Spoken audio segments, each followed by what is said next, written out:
জেনেভায় আলোচনা শেষ হতেই মধ্যপ্রাচ্যে ইরান রাশিয়ার যৌথ মহড়া। ওয়াশিংটনের সঙ্গে সম্পর্ক উন্নয়নে মস্কোয় ইউরেনিয়াম পাঠাবে তেহরান। ৩ বছর বন্ধ থাকবে কার্যক্রম। গাজায় অব্যাহত ইসরায়েলি বর্বরতা, হামলায় নিহত ২। পশ্চিম তীরেও চলছে আগ্রাসন। তেল আবিবকে যুদ্ধবিরতি মেনে চলতে শান্তি পরিষদকে চাপ প্রয়োগের আহ্বান হামাসের। চুক্তি ছাড়াই শেষ হয়েছে মার্কিন মধ্যস্থতায় রাশিয়া ইউক্রেন বৈঠক। ডোনেস্ক ইস্যুতে আগের অবস্থায় অনড় দুই পক্ষই, জানালেন জেলেনস্কি। পাল্টাপাল্টি হামলা অব্যাহত। বিচার বহির্ভূত হত্যার অভিযোগে উত্তপ্ত পাকিস্তান। পুলিশের অভিযানে গেল ৮ মাসে নিহত ৯ শতাধিক, দাবি মানবাধিকার সংস্থার। অপরাধ কমানোর পক্ষে সাফাই নিরাপত্তা বাহিনী। এবং দেশে দেশে শুরু হলো সিয়াম সাধনার মাস।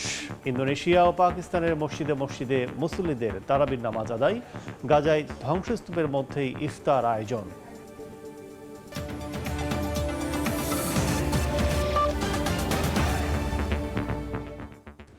আন্তর্জাতিক সময়ের সঙ্গে আছি আমি কাজল আব্দুল্লাহ।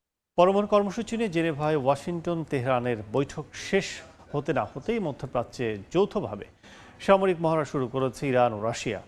ওমান সাগর ও ভারত মহাসাগরে এই মহড়ার আয়োজন করা হয়। যুক্তরাষ্ট্রের সঙ্গে তীব্র উত্তেজনার মধ্যেই বৈরী সম্পর্ক ঠিক করতে নিজেদের সমৃদ্ধ ইউরেনিয়াম রাশিয়ায় পাঠানোর সিদ্ধান্ত নিয়েছে ইরান।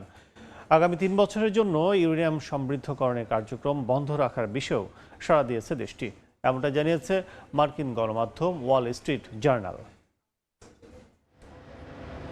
পারমাণবিক ইস্যু নিয়ে যুক্তরাষ্ট্র ইসরায়েলের বিরুদ্ধে দ্বন্দ্বে মিত্র রাশিয়াকে বরাবরই পাশে পেয়েছে ইরান। এবার মার্কিন প্রশাসনের সঙ্গে সমঝোতায় আসতে আবারও মিত্র মস্কোকে বেছে নিয়েছে তেহরান। মার্কিন গণমাধ্যম ওয়াল স্ট্রিট জার্নালের তথ্যমতে তেহরান ওয়াশিংটন পরোক্ষ আলোচনার পর ইরান ৩ বছরের জন্য ইউরেনিয়াম সমৃদ্ধকরণ স্থগিত রাখার সিদ্ধান্ত নিয়েছে। একই সঙ্গে নিজেদের সমৃদ্ধ ইউরেনিয়াম রাশিয়ায় পাঠানোর সিদ্ধান্ত নিয়েছে দেশটি। বিপরীতে যুক্তরাষ্ট্রের সামনে বড় ধরনের বাণিজ্য চুক্তির শর্ত রেখেছে খামেনি প্রশাসন।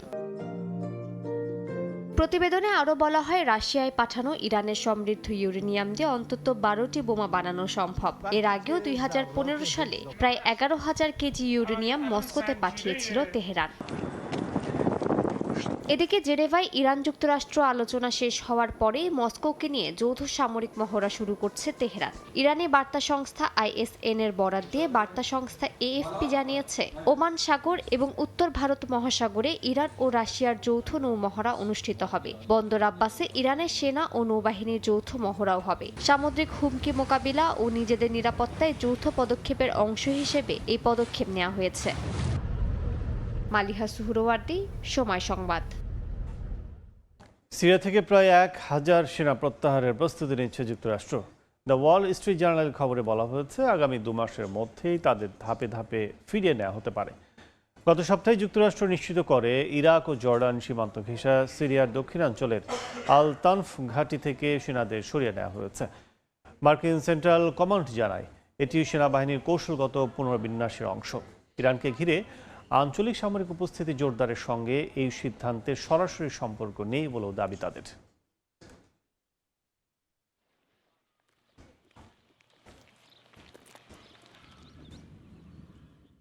পবিত্র রমজান মাসেও গাজায় চলছে ইসরায়েলি বর্বরতা। দখলদার বাহিনীর হামলায় উপত্যকায় 2 জন নিহত হয়েছেন, আহত হয়েছে বেশ কয়েকজন। ইসরায়েলকে যুদ্ধবিরতি মেনে চলতে বাধ্য করতে শান্তি পরিষদকে চাপ প্রয়োগের আহ্বান জানিয়েছে হামাস। গাজার পাশাপাশি অধিকৃত পশ্চিম তীরেও চলছে ইসরায়েলি আগ্রাসন। অঞ্চলটিতে অভিযান চালিয়ে একের পর এক গুঁড়িয়ে দেওয়া হচ্ছে বাড়িঘর। অধিকৃত পশ্চিম তীরে নতুন করে তাণ্ডব চালিয়েছে ইসরায়েলি বাহিনী। জেনিনের কাছে সিলাত আল হারিথিয়া গ্রামে অভিযান চালায় IDF। সেখানে হামাসের এক সদস্যের বাড়ি শক্তিশালী বিস্ফোরক দিয়ে গুঁড়িয়ে দেওয়া হয়। বিভিন্ন আবাসিক ভবনে চালানো হয় তল্লাশি।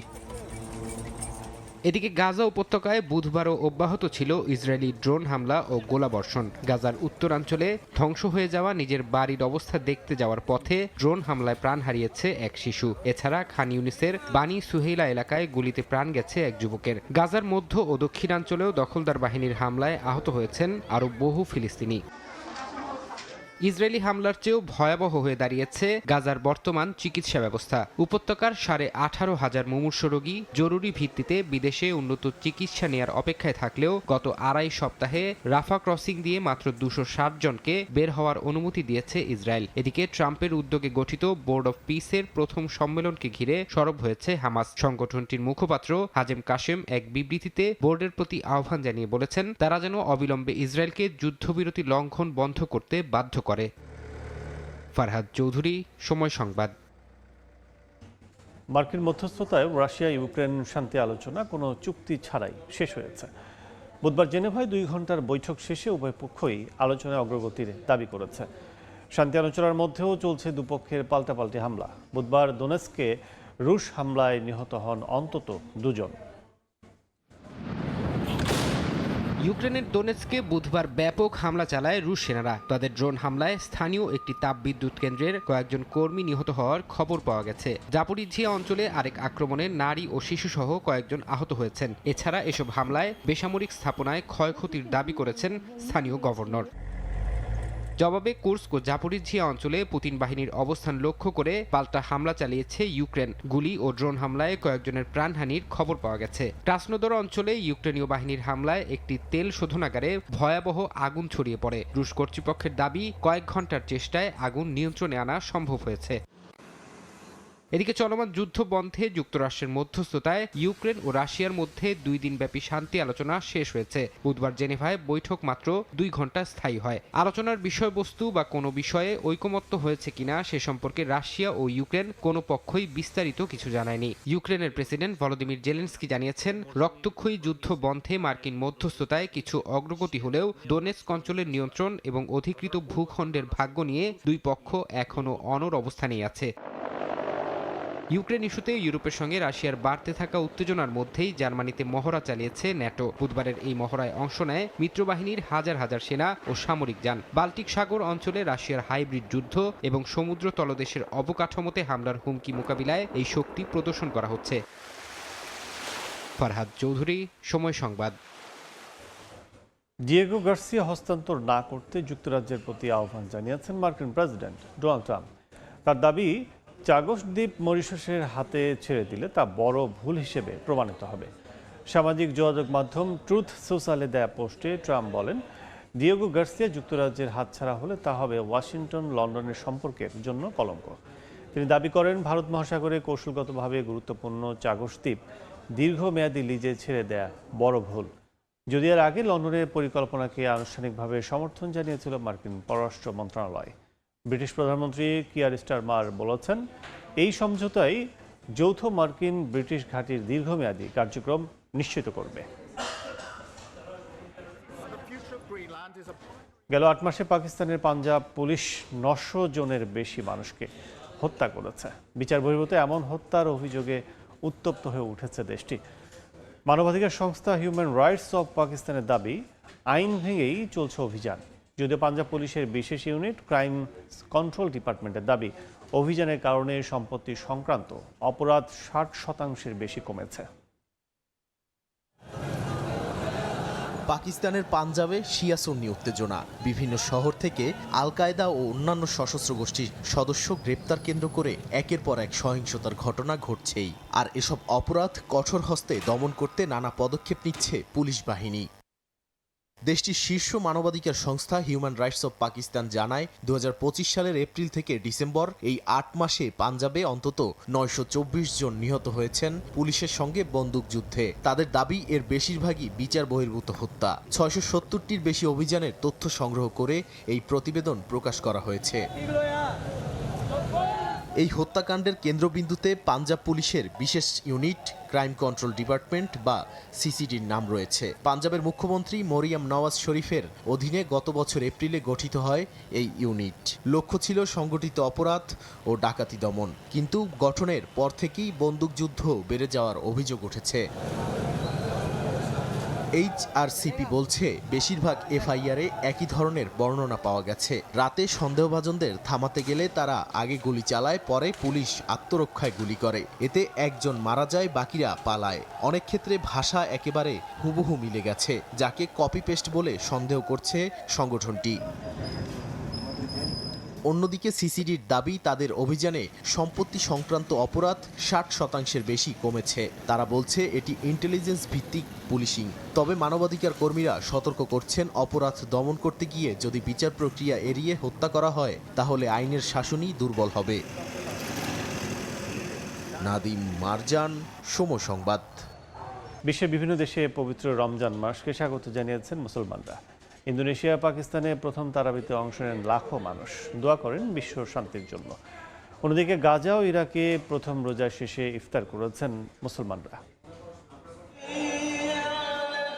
ইন্দোনেশিয়ার জাকার্তায় দক্ষিণ পূর্ব এশিয়ার বৃহত্তম মসজিদ ইস্তিকলালে বুধবার রাতে তিল ধারণের জায়গা ছিল না। ধর্মপ্রাণ হাজারো মুসল্লি এখানে প্রথম তারাবির নামাজে অংশ নেন, দোয়া করেন নিজ দেশ ও বিশ্ব শান্তির জন্য। পাকিস্তানের আকাশে বুধবার সন্ধ্যায় পবিত্র রমজান মাসের চাঁদ দেখা যাওয়ার পরপরই করাচি, লাহোর ও ইসলামাবাদের বড় বড় মসজিদে মুসল্লিরা ভিড় করতে শুরু করেন। লাখ লাখ মানুষ এদিন প্রথম তারাবির নামাজে শরিক হন। নামাজ শেষ হওয়ার পর বাজারগুলোতে উপচে পড়া ভিড় দেখা গেছে। রমজান ঘিরে আবেগঘন পরিবেশ ছিল ইরাকের মসুলে। 2017 সালে আইএসের সাথে যুদ্ধের সময় ধ্বংস হওয়া আল নুরি মসজিদে দীর্ঘ 9 বছর পর প্রথমবার ইফতার ও তারাবিহ আয়োজিত হয়েছে। এদিন রাজধানী বাগদাদেও বিভিন্ন মসজিদে নামাজ আদায় করেন মুসল্লিরা, পরে সবাই মিলে ইফতার করেন। পবিত্র রমজানের প্রথম দিন ধ্বংসস্তূপের মাঝেই ইফতার করেছেন গাজার ফিলিস্তিনিরাও। গাজা সিটির বিধ্বস্ত ভবনের সামনে দীর্ঘ টেবিল সাজিয়ে পরিবারগুলো একসঙ্গে ইফতার করে। ফরহাদ চৌধুরী, সময় সংবাদ। যুদ্ধবিরতি চুক্তি স্বাক্ষরের পরও কম্বোডিয়া সীমান্তে থাই সেনার অবস্থান করছে বলে অভিযোগ করেছেন প্রধানমন্ত্রী হুন মানেত। তিনি সীমান্ত নির্ধারণের জন্য যৌথ সীমান্ত কমিশনকে দ্রুততার সঙ্গে কাজ করার আহ্বান জানিয়েছেন। তবে থাইল্যান্ডের দাবি, তাদের সেনাদের অবস্থান শান্তিপূর্ণ সমাধানের অংশ এবং তারা কোনো ভূখণ্ড দখল করছে না। থাইল্যান্ড কম্বোডিয়া যুদ্ধবিরতি স্বাক্ষর হলেও মাঠের চিত্র কিছুটা ভিন্ন। কম্বোডিয়ার প্রধানমন্ত্রী হুন মানেত অভিযোগ করে বলেছেন, গত বছরের সংঘর্ষের পরও থাইল্যান্ডের সেনারা কম্বোডিয়ার ভূখণ্ডে অবস্থান করছে। তিনি উল্লেখ করেন, কন্টেইনার ও সীমান্তে তারকাটা বসানোয় প্রায় 80,000 মানুষ এখনও বাড়ি ফিরতে পারেনি। শান্তি এবং স্থিতিশীলতা ফিরিয়ে আনতে তিনি যৌথ সীমান্ত কমিশন ব্যবহারের ওপর জোর দিয়েছেন, যা চুক্তি ও আন্তর্জাতিক প্রমাণের ভিত্তিতে কাজ করবে। মানেত আশা প্রকাশ করেছেন যে মার্কিন প্রেসিডেন্ট ডোনাল্ড ট্রাম্পের বোর্ড অফ পিস সীমান্তের উত্তেজনা কমাতে গুরুত্বপূর্ণ ভূমিকা রাখতে পারবে। বোর্ডটি মূলত গাজা শান্তি পরিকল্পনা তদারকি করতে তৈরি হয়েছিল, তবে এখন তা সীমান্ত বিরোধ নিরসনে আন্তর্জাতিক সংস্থা হিসেবে কাজ করতে পারে। তিনি স্পষ্ট জানান, কম্বোডিয়ার সংবিধান তাদের ভূখণ্ডে কোনো বিদেশি সামরিক ঘাঁটির অবস্থান সমর্থন করে না। আমরা স্পষ্টভাবে জানিয়েছি, আমাদের সংবিধান কোনো দেশের সামরিক ঘাঁটি অনুমোদন করে না। আমাদের সম্পর্ক সম্মান ও পারস্পরিক স্বার্থের ভিত্তিতে তৈরি। এদিকে থাইল্যান্ডের পররাষ্ট্র মন্ত্রণালয় জানিয়েছে, সীমান্তে পরিস্থিতি এখন স্থিতিশীল। স্থানীয় মানুষ স্বাভাবিক জীবন ফিরে পেয়েছে। তারা বলেছে, থাইল্যান্ডের সেনাদের অবস্থান শান্তিপূর্ণ সমাধানের অংশ এবং তারা কোনো ভূখণ্ড দখল করছে না। এছাড়া কম্বোডিয়ার তথ্য বিভ্রান্তি প্রতিহত করতে থাই পররাষ্ট্রমন্ত্রী প্যারিস ও জেনেভায় আন্তর্জাতিক সংস্থার সঙ্গে বৈঠক করবেন বলেও জানায় ব্যাংকক। সাদিয়া তাসনিম, সময় সংবাদ। অ্যালটেক অ্যালুমিনিয়াম, গড়ে উঠছে আগামীর শহর। পূর্ব প্রশান্ত মহাসাগর ও ক্যারিবীয় অঞ্চলে একাধিক মার্কিন হামলায় অন্তত 11 জন নিহত হয়েছেন। যুক্তরাষ্ট্রের সামরিক বাহিনী জানায়, মাদক পাচারের অভিযোগে বেশ কয়েকটি নৌযানে হামলা চালানো হয়। তবে নিহতদের মাদক পরিবহন কমান্ডারের সঙ্গে জড়িত থাকার কোনো প্রমাণ প্রকাশ করেনি মার্কিন সামরিক বাহিনী। হামলা বন্ধের আহ্বান জানিয়েছে জাতিসংঘ। স্থানীয় সময় সোমবার গভীর রাতে পূর্ব প্রশান্ত মহাসাগর ও ক্যারিবীয় সাগরে কয়েকটি জাহাজে হামলা চালায় মার্কিন সেনারা। এতে জাহাজে থাকা বেশ কয়েকজন হতাহত হন। যুক্তরাষ্ট্রের সামরিক বাহিনীর দাবি, নৌকাগুলো মাদক চোরাচালানের পরিচিত পথে চলছিল এবং সেগুলো মাদক পরিবহন কর্মকাণ্ডের সঙ্গে জড়িত। তবে এ বিষয়ে তারা সরাসরি জনসম্মুখে কোনো প্রমাণ দেখাতে পারেনি। গেল সেপ্টেম্বর থেকে ট্রাম্প প্রশাসন দক্ষিণ আমেরিকার উপকূলবর্তী জলসীমায় 40টিরও বেশি সামরিক অভিযান চালিয়েছে। বিভিন্ন হিসেব বলছে, অপারেশন সাউদার্ন স্পিয়ার নামে পরিচিত এসব হামলায় এখন পর্যন্ত নিহত হয়েছেন অন্তত 145 জন। আন্তর্জাতিক জলসীমায় এ ধরনের অভিযানের বৈধতা নিয়ে ইতিমধ্যে প্রশ্ন তুলেছে জাতিসংঘ ও বিভিন্ন আন্তর্জাতিক মানবাধিকার সংগঠন। আন্তর্জাতিক আইন বিশেষজ্ঞরা এসব হামলা অকার্যকর দাবি করে তা বন্ধের আহ্বান জানিয়েছেন। নিহত কয়েকজনের পরিবারের দাবি তারা জেলে বা অস্থায়ী শ্রমিক ছিলেন। ইতিমধ্যে আইনি লড়াইও শুরু করেছেন তারা। বরকতুল্লাহ, সময় সংবাদ। 2026 সালে ভারত ইউরোপ ও যুক্তরাষ্ট্রের সঙ্গে গুরুত্বপূর্ণ দুটি চুক্তি স্বাক্ষর করলেও তার বাস্তবায়ন নিয়ে সন্দেহ দেখা দিয়েছে বিশ্লেষকদের মধ্যে। তাদের মতে শুল্ক সুবিধা থাকলেও ভারতের অভ্যন্তরীণ জটিল আমদানি রফতানি কাঠামোই তাদের লক্ষ্য পূরণে বাধা হয়ে দাঁড়াচ্ছে। এই অবস্থায় ভারতের নিজস্ব কাস্টমস ব্যবস্থা, লজিস্টিক্স খরচ ও একের পর এক ধাপের জটিলতা কমিয়ে চুক্তিগুলোর যথাযথ সুবিধা গ্রহণের পরামর্শ দিয়েছেন বিশ্লেষকরা। 2026 ভারতের জন্য বাণিজ্য ক্ষেত্রে ইতিহাসে বিশেষ একটি বছর হিসেবে চিহ্নিত হতে যাচ্ছে। মার্চ মাস শুরু হওয়ার আগেই দেশটি ইউরোপীয় ইউনিয়নের সঙ্গে mother of all trade deal এবং যুক্তরাষ্ট্রের সঙ্গে father of all trade deal সম্পন্ন করেছে। বিশেষজ্ঞদের মতে চুক্তিগুলো নয়াদিল্লির জন্য বড় সুযোগ সৃষ্টি করলেও তা বাস্তবায়ন চ্যালেঞ্জ হয়ে দাঁড়াবে। বিশ্লেষকরা বলছেন, ইতিহাস দেখলে বোঝা যায় ভারতের মুক্ত বাণিজ্য চুক্তির ব্যবহার মাত্র 25%, যেখানে উন্নত অর্থনীতিতে তা 70 থেকে 80%। বিভিন্ন জরিপের তথ্য অনুযায়ী 2017 থেকে 22 সালের মধ্যে ভারতের মুক্ত বাণিজ্য চুক্তির অংশীদারদের সঙ্গে রপ্তানি 31% বৃদ্ধি পেয়েছে, কিন্তু আমদানি বেড়েছে 82%। এটি প্রমাণ করে কম শুল্কে বাণিজ্যের সুযোগ সম্পূর্ণভাবে ব্যবহার করতে ব্যর্থ হয়েছে ভারত। এর কারণ হিসেবে রপ্তানির ক্ষেত্রে তথ্য নথিবদ্ধ করার খরচ, কারিগরি জটিলতা, কাস্টমসে নিজেদের সত্যতা প্রমাণ করার ঝুঁকি সহ নানা সমস্যাকে তুলে ধরা হয়েছে। ছোট ব্যবসাগুলোর জন্য এই ধাপগুলো পূরণের খরচ ও জটিলতা বহন করার চেয়ে পূর্ণ শুল্কে রপ্তানি সহজ বলে মনে হয়। বিশ্লেষকরা মনে করেন ভারতে মুক্ত বাণিজ্য চুক্তির যথাযথ ব্যবহারের জন্য শুধু শুল্ক সুবিধা একা যথেষ্ট নয়। ভিয়েতনামের সফলতা দেখায় কাস্টমসের ধাপগুলোকে সহজ করা, উৎপাদনকারী প্রতিষ্ঠান, সরবরাহকারী এবং গ্রাহকদের মধ্যে যোগাযোগ আরও গভীর করা ও কম সরবরাহ খরচ সফল আমদানি রপ্তানি বাণিজ্যের মূল চাবিকাঠি। ভারত এখনও রপ্তানির ক্ষেত্রে সেমিকন্ডাক্টর বা উন্নত চিকিৎসা ডিভাইসের মতো জটিল যন্ত্রাংশ ও পণ্য আমদানি রপ্তানিতে মনোনিবেশ করায় সেখানে ছোট ব্যবসাগুলো ধুপে টিকছে না। এজন্য অপারেশনাল দক্ষতা, অবকাঠামো উন্নয়ন এবং নীতি সহজীকরণ জরুরি। বিশ্লেষকরা আরও বলছেন, এখন যে মুক্ত বাণিজ্য চুক্তিগুলো সম্পন্ন হয়েছে তাতে ভারতের প্রধান লক্ষ্য হবে বাস্তবায়ন সহজতর করা। এ কাজ রপ্তানি বৃদ্ধি, বিদেশি বিনিয়োগ আকর্ষণ এবং বছরে $1 ট্রিলিয়ন রপ্তানি লক্ষ্য অর্জনে সহায়ক হবে। চুক্তির ব্যবহার ও কার্যকর বাস্তবায়ন ছাড়া কেবল শুল্ক সুবিধা বাজারের শক্ত অবস্থান নিশ্চিত করতে পারবে না। সাদিয়া তাসনিম, সময় সংবাদ। ইতালিতে 3 বছর মেয়াদী 5 লাখ শ্রমিক নেয়ার প্রথম ধাপের ক্লিক ডে শেষ হয়েছে। বুধবার 1,64,850 জনের কোটার এই পর্বে বিভিন্ন খাতে আবেদন সম্পন্ন হয়। কড়াকড়ি জটিল প্রক্রিয়ার কারণে আবেদন কম জমা হয়। এবার যোগ্য আবেদনকারীদের ভিসা পাওয়ার সম্ভাবনা বাড়ছে বলে মনে করছেন প্রবাসী বাংলাদেশিরা। ইতালি থেকে হাসান মাহমুদের তথ্যচিত্রের রিপোর্ট। 2026 থেকে 2028 সালে 5 লাখ শ্রমিক নেবে ইতালি সরকার। এই প্রক্রিয়ার প্রথম ধাপে 1,64,850 জন শ্রমিকের কোটা নির্ধারণ করা হয়েছিল। বুধবার সেই প্রথম ধাপের ক্লিক ডে শেষ হয়েছে।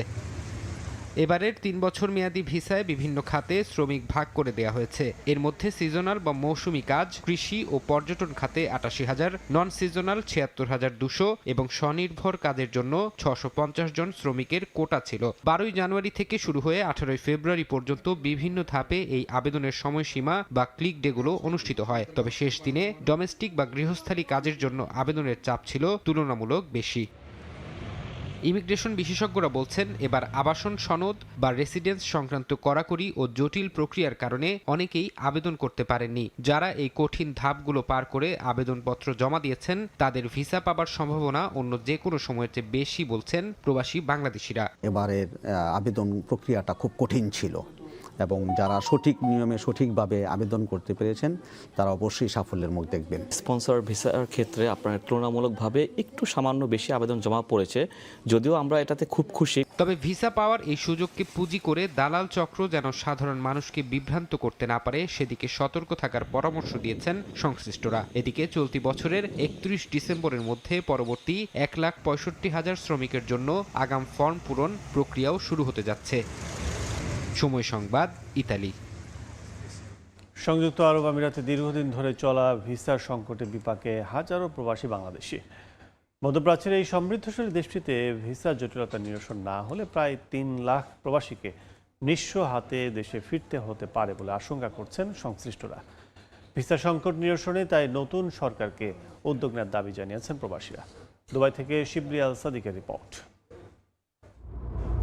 দীর্ঘদিন ধরে ভিসা সংকটের কারণে সংযুক্ত আরব আমিরাতে ব্যবসা বাণিজ্য সহ বিভিন্ন খাতে অনিশ্চয়তায় দিন কাটাচ্ছেন প্রবাসীরা।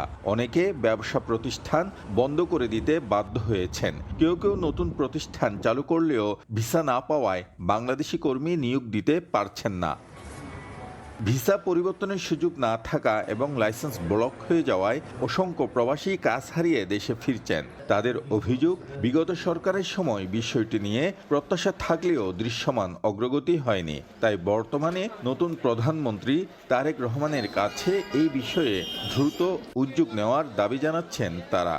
আমি আশা করব দীর্ঘ ১.৫ যুগ পরে নির্বাচিত বাংলাদেশের গণতান্ত্রিক প্রক্রিয়ার সরকার সংযুক্ত আরব আমিরাতের সাথে দ্বিপাক্ষিক সম্পর্ক উন্নয়নের মাধ্যমে বাংলাদেশের অর্থনৈতিক চাকাকে আরো অনেক বেশি শক্তিশালী করবেন। শ্রমিকের সমস্যার কারণে, আমাদের ভিসা জটিলতার কারণে কিন্তু আমরা ব্যবসা সম্প্রচার করতে পারতেছি না। ২০১২ সাল থেকে সংযুক্ত আরব আমিরাতে বাংলাদেশিদের জন্য ভিসা জটিলতা প্রকট আকার ধারণ করে। ২০১৮ সালে সাধারণ ক্ষমার পর ভিজিট ভিসা চালু হলেও বিপুল সংখ্যক বাংলাদেশি দেশটিতে প্রবেশ করেন। কেউ বৈধতা পেলেও অনেকে হয়ে পড়েন অবৈধ।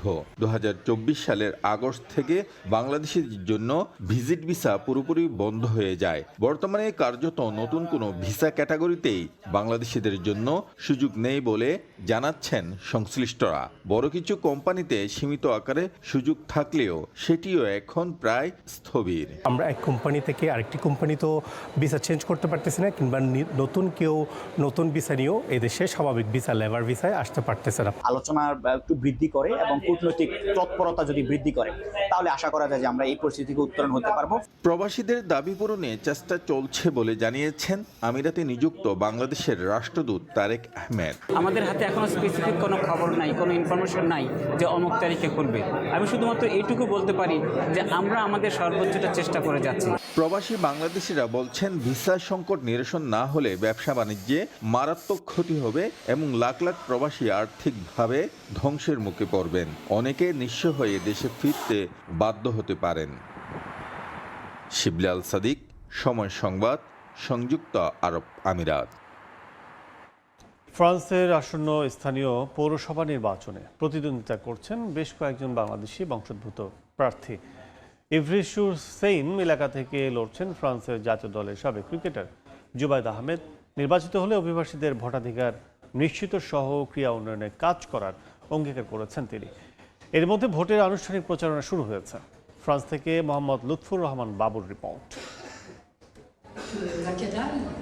গেলবারের ধারাবাহিকতায় এবারও ফ্রান্সের স্থানীয় রাজনীতিতে প্রবাসী বাংলাদেশিদের সরব উপস্থিতি দেখা যাচ্ছে। আগামী মার্চে হতে যাওয়া পৌরসভা নির্বাচনে ডেপুটি ও কাউন্সিলর পদে লড়ছেন বেশ কয়েকজন বাংলাদেশি মুখ। এরই মধ্যে তারা শুরু করেছেন আনুষ্ঠানিক প্রচারণা। ইব্রিস সুরসেন এলাকা থেকে এবার নির্বাচনে প্রার্থী হয়েছেন ফ্রান্স জাতীয় ক্রিকেট দলের সাবেক সদস্য এবং বর্তমানে ফ্রান্স ক্রিকেট বোর্ডের সদস্য জুবায়েদ আহমেদ। ফ্রন্ট পপুলার দলের হয়ে বর্তমান পৌর মেয়র ফিলিপ বয়েসুর প্যানেলে প্রতিদ্বন্দ্বিতা করছেন তিনি। বুধবার এক জাঁকজমকপূর্ণ অনুষ্ঠানের মাধ্যমে জুবায়েদ সহ প্যানেলের অন্যান্য প্রার্থীদের পরিচয় করিয়ে দেয়া হয়। নির্বাচনী অঙ্গীকারে জুবায়েদ আহমেদ নিয়মিত অভিবাসীদের দীর্ঘদিনের দাবি ভোটাধিকার নিশ্চিত করার উপর জোর দিয়েছেন। তিনি জানান, ফ্রান্সে যারা নিয়মিত বসবাস করেন এবং কর প্রদান করেন তাদের নির্বাচনে ভোটাধিকার নিশ্চিত করতে কাজ করবেন। পাশাপাশি স্থানীয় যুব সমাজ ও ক্রীড়াঙ্গনের উন্নয়নেও বিশেষ ভূমিকা রাখার প্রতিশ্রুতি দিয়েছেন তিনি। যারা এই দেশে বসবাস করতেছে, কাজ করতেছে, ওদের ছেলে মেয়ে দেশে বড় হচ্ছে, ওরা ট্যাক্স পে করতেছে, ওদের সব কিছুই ফ্রান্সে, বাট ফরাসি নাগরিকত্ব না থাকার কারণে ভোট দিতে পারতেছে না। আমরা তাদের ভাষা হয়ে কথা বলবো ইনশাল্লাহ। আশা করি যদি আমি কোনো স্পোর্টসে কোনো দায়িত্ব পাই, যারা বিদেশি আছে তাদেরকে আমি স্পোর্টসে ইন্টিগ্রেট করার চেষ্টা করব। স্থানীয় প্রবাসী বাংলাদেশিরা আশা করছেন জুবায়েদ নির্বাচিত হলে আবাসন সংকট নিরসন সহ কমিউনিটির বিভিন্ন সমস্যায় তিনি অগ্রণী ভূমিকা পালন করবেন। যারা বাংলাদেশে আছে বিভিন্ন অভিবাসী তাদের অনেক ডিসক্রিমিনেশন আমরা এখানে ফেস করতে হয়। আশা করি যে অভিবাসনের যত সমস্যা ওনার মাধ্যমে এই জিনিসটা নিরসন হবে। আগামী 11 ও 19 মার্চ 2 দফায় অনুষ্ঠিতব্য এই নির্বাচনে জুবায়েদের প্যানেল থেকে 50 জন প্রার্থী অংশ নিচ্ছেন। মোহাম্মদ লুৎফুর রহমান বাবু, সময় সংবাদ, ফ্রান্স। চীনা ব্যবসায়ীর সঙ্গে গোপন বৈঠকের জেরে পদ হারালেন পেরুর প্রেসিডেন্ট হোসে হেরি। ক্ষমতা গ্রহণে কয়েক মাসের মাথায় অভিশংসনের মুখে পড়েন তিনি। স্থানীয় সময় মঙ্গলবার প্রেসিডেন্টের অভিশংসন প্রস্তাবের পক্ষে ভোট দেন কংগ্রেসের 75 সদস্য। গেল মাসে চিফা গেট কেলেঙ্কারিতে নাম জড়িয়ে পদ হারান তিনি। দেশটির একটি চীনা রেস্তোরাঁর নাম চিফা ছড়িয়ে পড়া একটি ভিডিওতে দেখা যায় গভীর রাতে হুডি পরে ওই রেস্তোরাঁয় ঢুকছেন ভেরি। সেখানে তিনি চীনা ব্যবসায়ী জিহুয়া ইয়াং এর সঙ্গে দেখা করেন। এই ব্যবসায়ী পেরুতে বেশ কিছু দোকান রয়েছে। বৈঠকটির কথা প্রকাশ্যে জানানো হয়নি। এর জেরেই বিতর্কে পড়েন তিনি। que proponen al haberse aprobado las mociones de censura al presidente del Congreso de la República. যুক্তরাষ্ট্রের ক্যালিফোর্নিয়ার লেক তাহোর কাছে সিয়েরা নেভাদা পর্বতমালায় তুষার ধসে 8 স্কিয়ারের মৃত্যু হয়েছে। নেভাদা কাউন্টি শেরিফের দফতর জানায় স্থানীয় সময় মঙ্গলবার ক্যাসল পিক নামের এলাকায় তুষার, পাথর ও বরফের ঢলে তারা চাপা পড়েন। বৈরী আবহাওয়ার মধ্যে প্রায় 50 জন উদ্ধারকর্মী অভিযান চালিয়ে 6 জনকে জীবিত উদ্ধার করেন, তবে এখনও একজন নিখোঁজ রয়েছেন। এদিকে ব্যাপক তুষারপাতের কবলে পড়েছে রোমানিয়া। রাজধানী বুখারেস্টে 16 ইঞ্চি তুষারপাতের ফলে বন্ধ হয়ে গেছে গণপরিবহন। মহাসড়কগুলোতে শত শত যানবাহন আটকে পড়ায় স্থবির হয়ে পড়েছে যোগাযোগ ব্যবস্থা। 2.5 শতাধিক শহরে বিদ্যুৎ ব্যবস্থা পুরোপুরি ভেঙে পড়েছে। দেশটির জ্বালানি মন্ত্রী জানিয়েছেন 1 লাখের বেশি বাড়িঘরে বিদ্যুৎ সংযোগ বিচ্ছিন্ন অবস্থায় রয়েছে।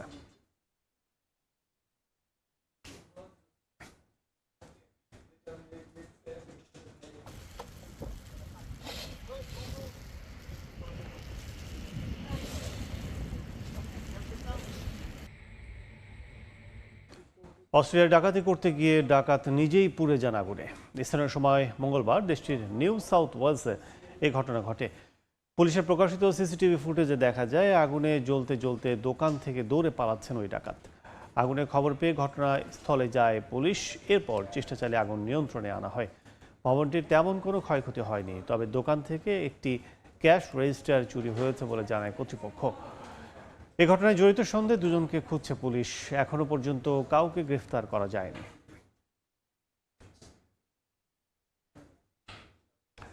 ভিডিও শেয়ারিং প্ল্যাটফর্ম ইউটিউব সাম্প্রতিক এক বার্তায় জানিয়েছে তাদের সব প্ল্যাটফর্মে ভিডিও সুপারিশ ও প্রদর্শন স্বাভাবিক অবস্থায় ফিরেছে। বুধবার প্ল্যাটফর্মের ভিডিও সুপারিশ ব্যবস্থায় সমস্যার কারণে বিশ্বজুড়ে সাময়িকভাবে ভিডিও প্রদর্শনে সমস্যা দেখা দেয়। সংশ্লিষ্টরা জানায় সমস্যার চূড়ান্ত সময়ে শুধু যুক্তরাষ্ট্রে 3 লাখের বেশি ব্যবহারকারী অভিযোগ জানান। একই সময় গুগল ইকোসিস্টেম এবং মেটা প্ল্যাটফর্মের মধ্যেও আরও বেশ কয়েকটি পরিষেবা ও ছোটোখাটো ব্যাঘাতের সম্মুখীন হয়েছে। এই কারিগরি ত্রুটির কারণে ইউটিউব মিউজিক এবং ইউটিউব কিডস এর হোম পেজে ভিডিওগুলো সরাসরি প্রদর্শিত হতে পারেনি। কোম্পানির কারিগরি দল তাৎক্ষণিকভাবে পরিষেবা পুনরুদ্ধারের জন্য সংশোধনমূলক ব্যবস্থা গ্রহণ করেছে।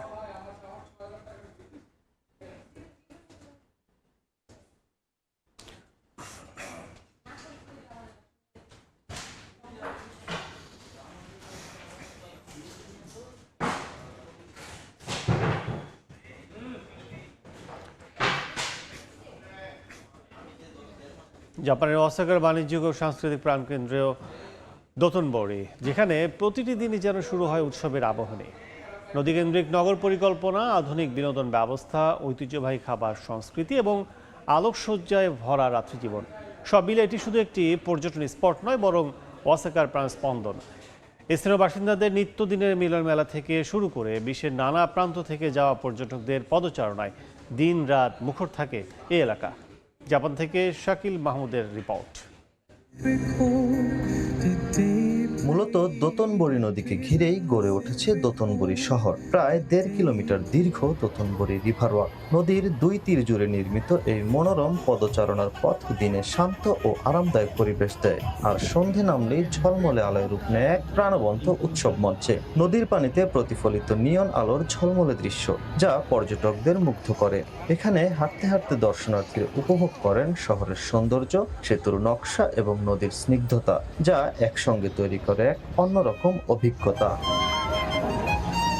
নদী তীর জুড়ে রয়েছে অসংখ্য রেস্তোরাঁ, ক্যাফে ও স্ট্রিট ফুডের দোকান, যেখানে ওসাকার ঐতিহ্যবাহী অক্টোপাস বল সহ বিভিন্ন সামুদ্রিক ও জাপানি খাবার পরিবেশন করা হয়। খাবারের সুগন্ধ আর মানুষের কোলাহলে পুরো এলাকা হয়ে ওঠে প্রাণচঞ্চল।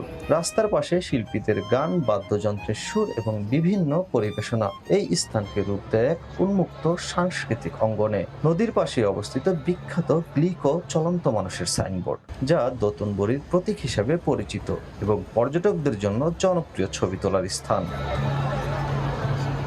দোতনবরীর আরেকটি প্রধান আকর্ষণ হলো নদীতে নৌ ভ্রমণ, যেখানে প্রায় 20 মিনিটের ভ্রমণে দেখা যায় আলোকিত শহরের ভিন্ন ভিন্ন রূপ। পানির উপর ভেসে থেকে উপভোগ করা যায় সেতু, ভবন আর ব্যস্ত রাত্রি জীবনের দৃশ্য। তার পাশে অবস্থিত 77 মিটার উচ্চতার এবিসি টাওয়ার ফেরিস হুইল, যেখান থেকে পুরো নদী ও নগর দৃশ্য ধরা দেয় বিস্তৃত পরিসরে। একই ভবনে রয়েছে জনপ্রিয় জাপানের ডিসকাউন্ট স্টোর ডন কুইজিট। কেনাকাটা, বিনোদন, খাবার ও নদী ভ্রমণ সহ সব মিলিয়ে দোতনবরী নদীবর্তী এলাকা সত্যি ওসাকার স্পন্দন, যেখানে প্রতিটি মুহূর্তেই অনুভূত হয় উৎসবের আমেজে। শাকিল মাহমুদ, সময় সংবাদ, জাপান।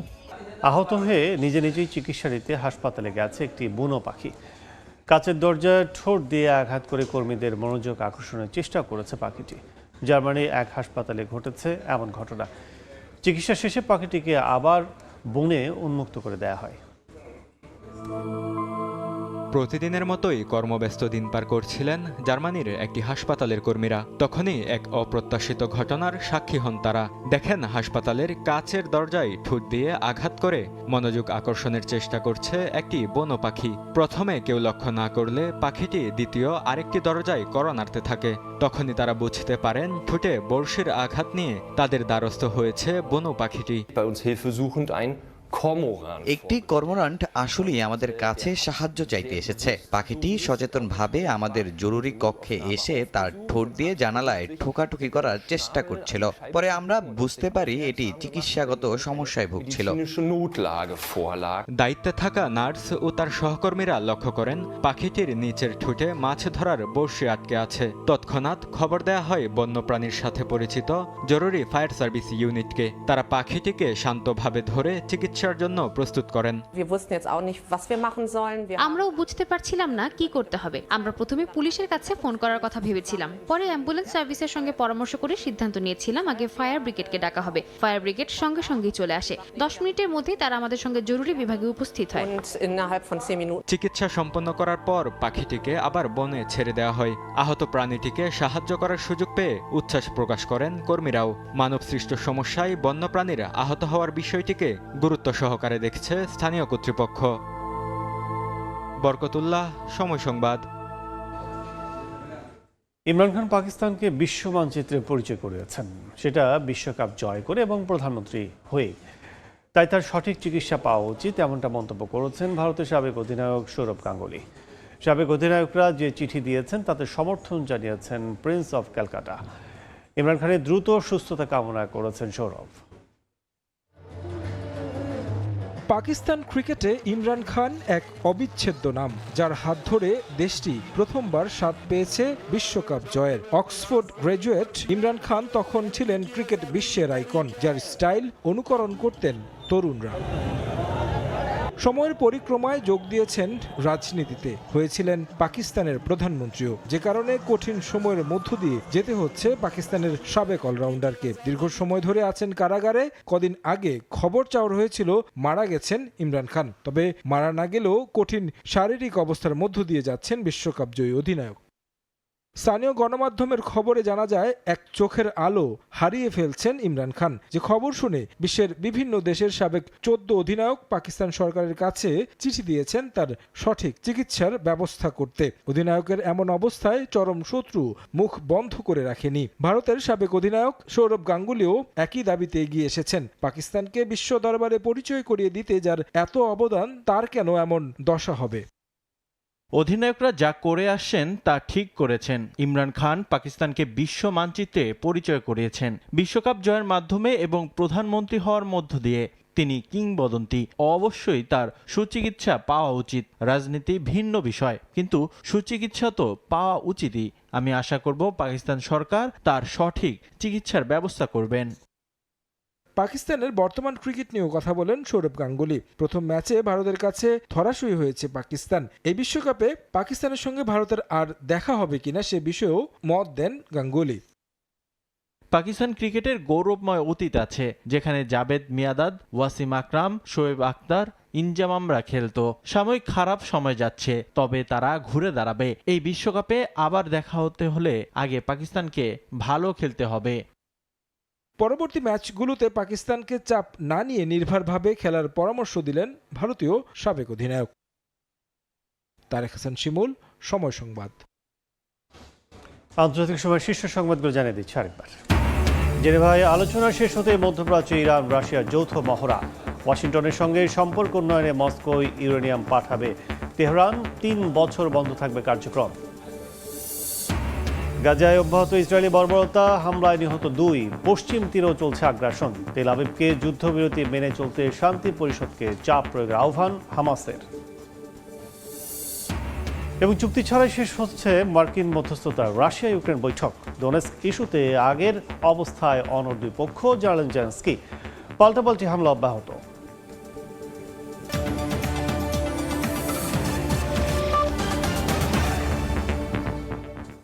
এই ছিল আন্তর্জাতিক সময়। এরপর সকাল 10টার সময় সংবাদ নিয়ে সঙ্গে থাকবেন রোজা চৌধুরী। ধন্যবাদ। সকাল 10টার সময় সংবাদ নিয়ে আসছে কিছুক্ষণ পর। সঙ্গে থাকুন সময়ের।